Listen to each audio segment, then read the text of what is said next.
Am I wrong for putting a bedtime pause on the Wi-Fi? Because my girlfriend's 28-year-old brother has spent nearly a decade rotting in our house playing video games. Around 8 years ago, my girlfriend's younger brother moved back into our house with his wife after leaving the Marines. After high school, he enlisted, spent a few years, mostly doing support and base-related work, then got out. His plan was to use his GI Bill, pursue a real education, and figure out a long-term career path while staying with us temporarily. We fully supported them. No rent, free housing, utilities, internet, food, and we constantly cooked meals for them. We also helped with job opportunities, resources, and encouragement. The problem is that temporary slowly became years. He never committed to school, never held a serious job, and slowly spent almost all his time gaming. He stays up until sunrise, wakes up around 3 p.m., and avoids people whenever guests come over. Meanwhile, his wife worked full-time as a cashier, supporting both of them. Eventually, she cheated and left him, saying she no longer felt anything for someone who had lost all ambition and passion for life. Cheating is wrong, but I understood how resentment could build after years of carrying someone. After the divorce, he admitted he had wasted years of his life and promised he wanted to change. We supported him through that too. Then my girlfriend's parents moved back onto the property to emotionally support him as well. The house was originally bought by them years ago, before being transferred into our names. So technically it's ours now, but there's still family attachment involved. Fast forward to now, and nothing has changed. He's 28 and still spends nearly all day in his room gaming. I've brought this issue up to my girlfriend multiple times over the years. Almost every time she either gets angry at me for bringing it up, or says he's working on a study program, or figuring things out, but those plans never actually happen. Her parents have also admitted they're tired of talking to him, because nothing changes. At this point, I honestly feel like I'm stuck in an echo chamber where everyone recognizes the problem, but nobody wants to confront it anymore. 2 weeks ago, I quietly set a Wi-Fi bedtime pause from 12 a.m. to 6 a.m.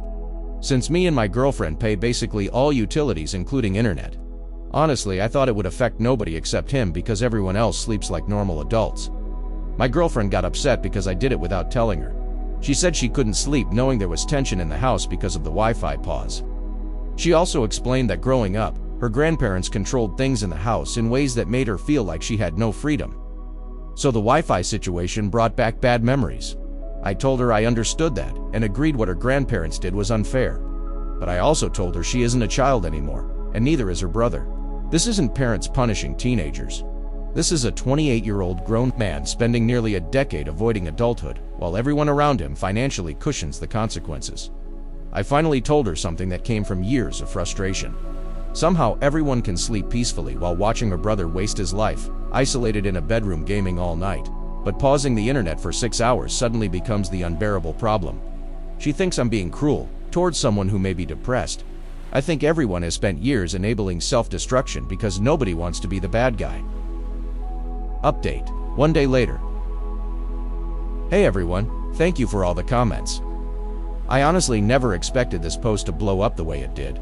I've been trying to read through as many comments as possible and really reflect on the situation instead of reacting emotionally.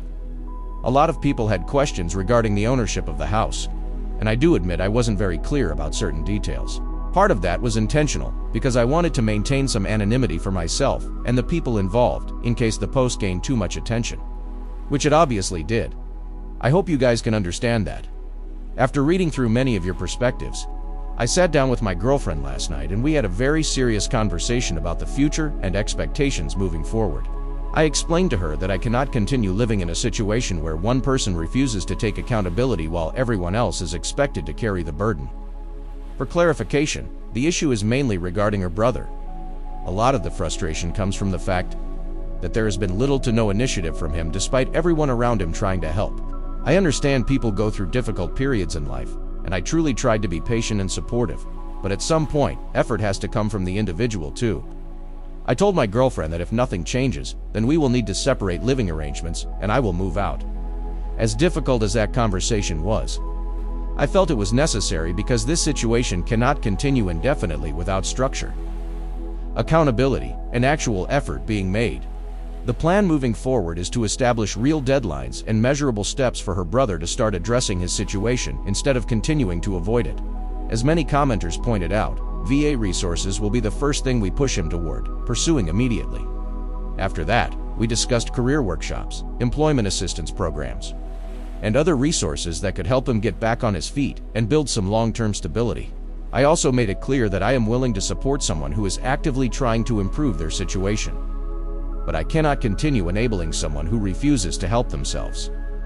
I care deeply about my girlfriend and her family, which is why I stepped up and stayed patient for as long as I did. But I've also realized I need to protect my own future, finances, and mental well-being too. For now, I'm focusing less on promises and more on actions. I genuinely appreciate everyone who offered advice, criticism, concern, and even tough truths. A lot of your comments gave me perspectives I honestly had not fully considered before. What do you guys think? Let's discuss in the comments. Follow and like for more stories.